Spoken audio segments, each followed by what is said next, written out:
رابعہ بصری رحمتہ اللہ علیہ کو دنیا سے گئے ہوئے 1200 سال ہو چکے ہیں، لیکن ان کا نام آج بھی زندہ ہے، رابعہ بصری۔ رابعہ بصری نہ کوئی شہزادی تھی، نہ کوئی ملکہ تھی، نہ کوئی وہ خوبصورت تھی، نہ کوئی خاندانی تھی، بلکہ عورت ہونے کے لحاظ سے ہر عیب اس میں تھا۔ ان کی عادت یہ تھی، وہ روزانہ عشاء کی نماز کے بعد غسل کر کے کپڑے بدل کے اپنے خامن سے پوچھتی آپ کو میری ضرورت ہے؟ اگر وہ کہتے کوئی نہیں ہے تو پھر پوچھتی مجھے اجازت ہے؟ وہ کہتے اجازت ہے تو پھر مصلی پہ کھڑی ہو جاتی اور فجر کی نماز تک مصلی پر کھڑی رہتی تھی۔ ان کا خامن جلدی فوت ہو گیا، جوانی میں ہی بیوہ ہو گئی، تو حسن بصری بصرہ کے امام، کیا سارے مسلمانوں کے امام تھے، وہ خود آئے، خود چل کے آئے کہ میں آپ سے شادی کرنا چاہتا ہوں۔ وہ کوئی شادی کا شوق نہیں تھا ان کو، وہ تو اولاد کے قابل نہیں، شکل صرف ان کی نیکی اور ان کا جو اللہ سے تعلق تھا، ان کو یہ لالچ ہوا کہ یہ میری بیوی ہو جائے تو اس کی طفیل شاید میری بخشش ہو جائے۔ تو ان کے پاس آئے، کہنے لگے رابعہ میں آپ سے شادی کرنا چاہتا ہوں، خود پیغام لے کر آئے۔ تو انہوں نے فرمایا میری 4 باتوں کا جواب دے دو تو میں شادی کر لیتا۔ کہنے لگے کیا؟ کہ یہ بتاؤ میں جنتی ہوں کہ دوزخی؟ کہنے لگے یہ تو میں کچھ نہیں کہہ سکتا۔ اچھا یہ بتاؤ جب اللہ تعالیٰ قیامت میں اعمال نامے اڑائے گا، کسی کے سیدھے ہاتھ میں آئے گا، کسی کو الٹے ہاتھ میں آئے گا، میرے سیدھے ہاتھ میں آئے گا کہ الٹے ہاتھ میں آئے گا؟ کہنے لگے یہ بھی کچھ نہیں بتا سکتا۔ کہنے لگے اچھا یہ بتاؤ جب اللہ نیکیوں کو تولے گا، کسی کی نیکیاں بڑھ جائیں گی، کسی کے گناہ بڑھ جائیں گے، میرے گناہ زیادہ ہوں گے، نیکیاں زیادہ ہوں گی؟ کہ یہ بھی نہیں بتا سکتا۔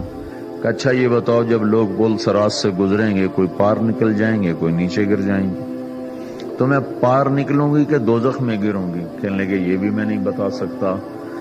تو پھر فرمایا اچھا جاؤ مجھے تیاری کرنے دو، مجھے ان 4 باتوں کی تیاری کرنی ہے، میرے پاس شادی کے لیے وقت کوئی نہیں ہے۔ جو اللہ سے دوستی لگا لیتے ہیں اللہ دنیا ان کے لیے مسخر کر دیتے، اللہ دنیا ان کے پاؤں میں ڈال دیتے۔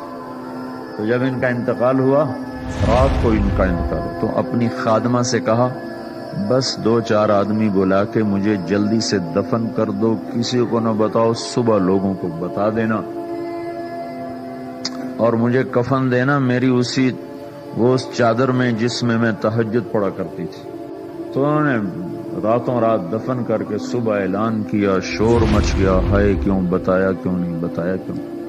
تو اگلی رات ان کی خادمہ نے ان کو خواب میں دیکھا، سبز لباس پہنا ہوا، حسن و جمال، سورج چہرے پہ چمک رہا۔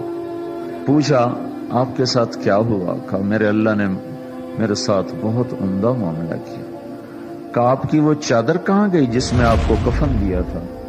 کہا وہ اللہ تعالیٰ نے اتار لی ہے اور مجھے جنت کا جوڑا پہنایا ہے، اور اس چادر کو اللہ نے سنبھال کے رکھا ہے، جب قیامت کے دن میری نیکیوں کو اللہ تولے گا تو اس چادر کو بھی اس میں تولے گا۔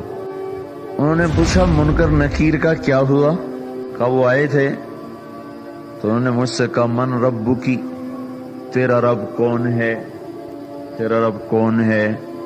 تو میں نے منکر نکیر سے کہا جس اللہ کو 40 سال نہیں بھلایا اس کو 4 ہاتھ زمین کے نیچے آ کر میں بھول جاؤں گی؟